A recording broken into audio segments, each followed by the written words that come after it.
I would have just ended up waiting the 180 days or the 580 days. But I mean, for a company that's turning over that sort of money, $1 million, I don't think people realise that 70k is, we're on 10% profit roughly net. Yeah. It's a lot of money. It's huge money. 150 grand just, gone.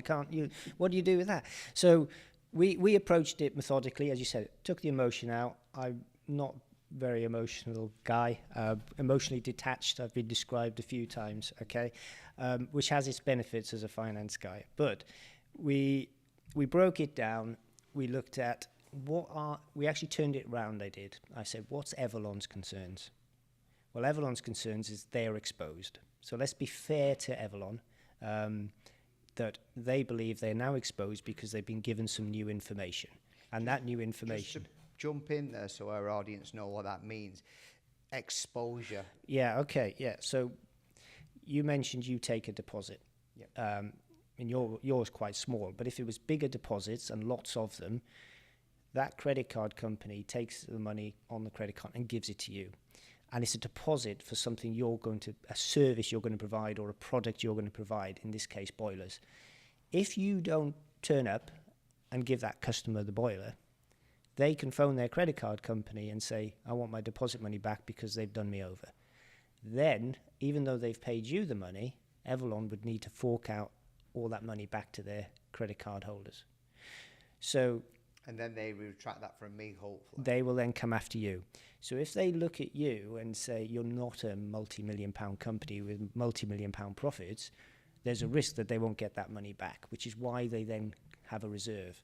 So there was two parts to what they did to you when we read through it. One is the deposits, which unfortunately the first email from your accountant gave them a list of orders. The accountant, Matt, he's a great accountant. He's very good. He didn't know. He was like you said. He didn't know. So he answered a question, but it was the wrong question. Wrong answer.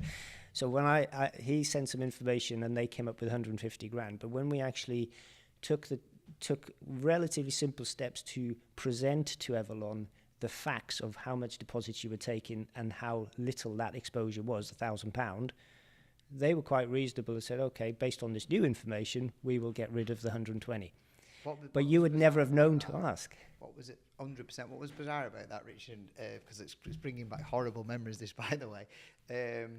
So that's like, I think we worked out that we'd have, say, 7 boilers at maximum at one time, because we fit, just so people know, and anyone's listening will understand this. So say a boiler's £2,500. We take a 250 deposit, the commitment deposit, and we hold on to that, and that's returnable within 14 days. Now, most of our customers actually have a boiler fitted within 24 hours, 1 week, because they can't wait. So that's why it's a very fast churning model. So we take the deposit, we fit the boiler, now it's a sale, now it's no longer a deposit. So, Richard, we sat down, didn't we? And we looked at it with the accountant. We said, probably look at 5 boilers. So we said £1,500 roughly, didn't we, that we should put in. So even though they give me 120 and release that, they still got approximately, in my opinion, approximately nearly 30 times more than they need. Well, and their argument now is that is for a different reason, which is cashback, clawbacks, that your customers will come back and say there's been a fraud or something else or mishandled, which you've got history as 0. 19 years. So we could show that. So their next argument is, well, there is a period of cooling off, maybe, that the customers can come back and say, I want my money because the boiler doesn't work.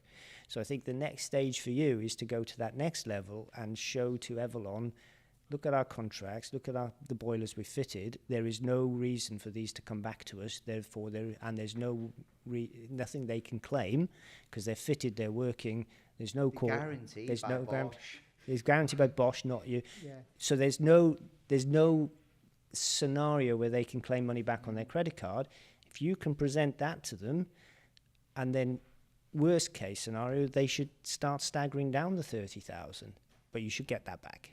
They did say that if I cancel now, approximately, if I cancel today, which was beginning of this week, on the Monday morning, it would approximately take 180 days, and then they'd review it in 100, not give it me back. But even that's wrong, based on your business model, your contracts, and that is still an unreasonable stance to have, because you could probably demonstrate that they've got no exposure. So if you, again, take the emotion out, treat it factually, can you prove to them they've got no exposure? and put the onus on them to say why they've got the 30,000. You mentioned something which is really good. What about my exposure? Yeah, well, I've got a £30,000 exposure. Now, if they go bankrupt, where's my they cover? could. Now, you'd think a big company, but don't take it for granted. Big Yeah. companies, Lehman Brothers went bankrupt. You know, bigger firms and Yeah. big camps have gone bankrupt. So your money is with them. They're holding it. If they go bankrupt tomorrow, yeah, you've lost your money.